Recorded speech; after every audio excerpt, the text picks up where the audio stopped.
Bora lá, classe, vamos que os números não mentem. Vamos então para a análise estatística dos confrontos dessa rodada 4. Então a gente vai ter hoje aqui o tradicional quadro das probabilidades, o também já tradicional quadro da mancha de resultados possíveis, o quadro do balanço estatístico do que está acontecendo no Campeonato Brasileiro como um todo, e a gente já começa a ter números, vou mostrar para vocês agora, olha aí na tela, a gente já começa a ter números de alguns levantamentos estatísticos, como SG ganho, SG tirado e os resultados dos confrontos que já ocorreram. Todos esses elementos são parâmetros para a nossa análise que nós vamos fazer nesse momento agora referente à rodada 4. Começando aí então pela análise das probabilidades. Segundo as probabilidades, quais são os times que têm maior chance de vitória nessa rodada? A gente tem aí liderando a chance de vitória Internacional com 66% de chance de vitória e 54% de chance de fazer 2 gols ou mais na partida. Na sequência vem o Atlético Mineiro com 64% de chance de vitória, com 55% de chance de fazer 2 gols ou mais na partida, e seguido, um pouco mais distante, pelo São Paulo, o terceiro melhor time para a rodada em questões de probabilidade de vitória e, consequentemente, probabilidade de gols. O São Paulo ele tem 60% de chance de vitória, 54% de chance de fazer 2 gols ou mais na partida, e é um jogo que tem 48,78% de chance de ter 3 gols ou mais na partida. O que significa isso? Significa que é um jogo que tende a ter muitos gols, e esses gols tendem a ser mais do São Paulo do que do Santos.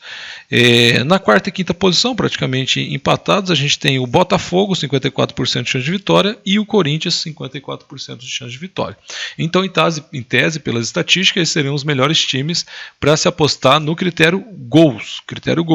Lá em cima a gente tem um outro jogo que tem 2 números destacados, o Ceará e o Bragantino. Tem a tendência de ser um jogo de gol de lado a lado, então aí também dá para colocar talvez um Vina do Ceará, ou um Ítalo, um Johan do Bragantino. Opções de ataque desses dois times podem ser viáveis em uma opção fora da curva.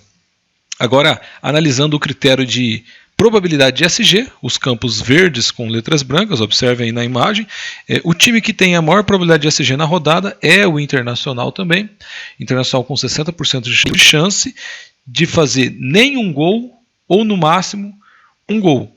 Essa é uma estatística muito boa, passa dos 90%, ela traz uma segurança. Na estatística nada é certo, nada é 100%, nada é absoluto, mas são referências que a gente tem que nos ajudam muito a direcionar a nossa escalação. Então, o segundo time com a maior probabilidade de SG é o Atlético Mineiro, 54,64% de chance de SG, 89,29% de chance do adversário Goiás fazer nenhum gol ou no máximo um. Essa rodada o pessoal está bastante assombrado, né? Primeiro, o Galo perdeu o SG na rodada passada, e segundo, o Goiás tirou o SG do Palmeiras, que também era um favorito a SG algumas rodadas atrás. Então o pessoal está bem cabreiro aí com essa defesa do Galo, mas a gente segue apostando nos números, porque por mais que dê alguma simetria, alguma coisa fora da estatística, predominantemente os números prevalecerão. Então está aí o segundo SG do Galo. Terceiro SG mais provável da rodada vai ser o SG do São Paulo. 50% de chance de SG, e o adversário tem 84,75% de chance de fazer nenhum gol ou no máximo um gol. Também temos o jogo ali do Internacional e Avaí, nos critérios de SG, como o jogo com a maior probabilidade de apenas um time marcar. Na coluna ali ambos os times marcam, ou seja, é um jogo que tende a poucos gols e tende apenas um time a marcar. Qual que é o time que tende a marcar? O Internacional. Então o SG fica mais seguro do ponto de vista estatístico. Então esses são os números das probabilidades para a rodada. Lembrando que o Internacional é um time que ainda está se construindo, então não vamos cegamente colocar todas as peças do Inter, ou muitas peças, mas dá para apostar assim, mesclando aí com o Galo, tanto ataque como defesa, e também peças do São Paulo também para compor ataque e defesa estão bem prováveis para essa rodada. Amanhã vai sair o vídeo da escalação do time da rodada 4, a gente vai fazer uma análise mais profunda, analisando outros critérios, os scouts que os jogadores têm conquistado, aí analisando as peças individualmente na escalação, para a gente ter um norte mais seguro. O segundo elemento para a gente estudar é a mancha de resultados mais prováveis, está aí também agora na imagem para vocês, está postado lá no Instagram. Isso aí dá para a gente ter um norte, ter uma direção de para onde o placar tende a ir. Muitos jogos com um resultado em formato diagonal, os números em cor escura, em cor preta, são os números possíveis para a rodada. Então, temos a maioria dos jogos com resultado diagonal, significa que existe uma instabilidade com relação ao resultado, não tem um favorito destacado. Observe já o jogo do Internacional, tem 4 resultados possíveis, ali a gente tem um favorito destacado. Observe o jogo do São Paulo também, 4 resultados possíveis. Essa forma quadrada que se aparece aí mostra um favorito, que é o São Paulo no caso, né? E temos também no jogo Goiás Atlético Mineiro, observe que está lá para o lado do visitante, a tendência de resultados, um placar até mais elástico de 2-1 aí, 2-0, é bem possível para o Galo.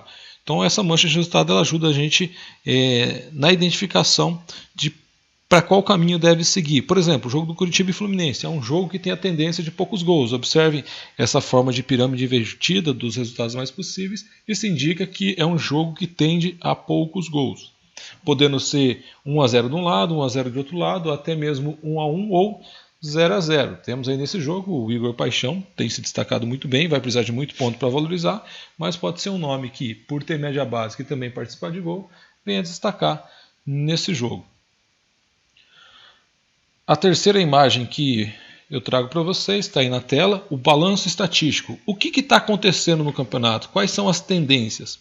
Primeiro, com relação às vitórias, 63% dos times, 63,6% dos times que ganharam os seus jogos, assim o fizeram jogando em casa. Ou seja, os times que jogam em casa estão ganhando os jogos com maior frequência, quase o dobro de vezes.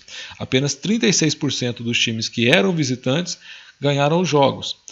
Com relação ao SG ganho, 62,5% dos times que seguraram o SG estavam jogando em casa. O que isso indica? Indica que os SGs estão sendo conquistados mais dentro de casa. Então, na hora que formos colocar os nossos SGs, temos que predominantemente colocar times que jogam em casa, porque a tendência estatística é essa. O campeonato até agora, nessas 3 rodadas que foram, está mostrando que essa é a tendência. Então é importante se atentar para ela. E com relação aos times que fazem gol, ou seja, pelo menos um gol, que tiram o SG, fazem pelo menos um gol, a gente tem também aí que 54,8% dos times que fizeram gol, ou seja, que tiraram o SG do adversário, estavam jogando em casa, contra 45% dos times que fizeram gol, um gol pelo menos, que tiraram o SG do adversário, que estavam jogando fora de casa. Existe um equilíbrio um pouco maior nesse dado estatístico, entretanto, ainda há um predomínio dos times que jogam em casa para fazer o gol.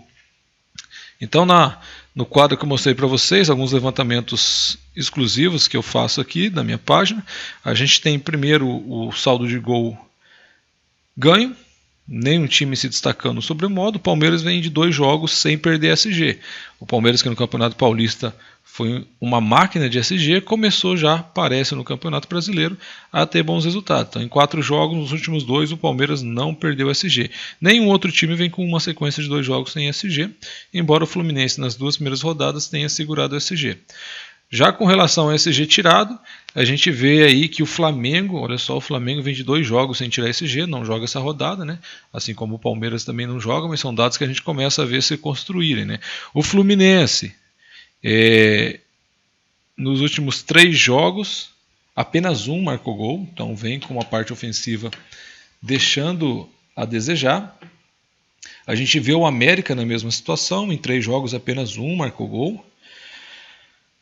E os outros times marcaram pelo menos 2 gols. Temos o Botafogo, marcou gol nos 3 jogos. Coritiba marcou gol nos 3 jogos. Curitiba marcou gol nos 3 jogos. Atlético Mineiro marcou gol nos 3 jogos. São Paulo e Bragantino marcaram gol nos 3 jogos. Então a gente já tem dados estatísticos importantes aí para a questão de buscar um SG ou até mesmo de buscar gols, né? Já tem times que estão mostrando um padrão se estabelecendo. Também temos aí a questão das vitórias, um equilíbrio muito grande, nenhum time ganhou os 3 jogos, nenhum time perdeu os 3 jogos, embora tenha Fortaleza e Ceará que jogaram são 2 jogos, né? Então temos aí números que já começam a se construir. Nas próximas rodadas eu vou passando para vocês esses quadros de forma bem mais completa, mas está aí a imagem para quem quiser ir tirando as suas primeiras conclusões.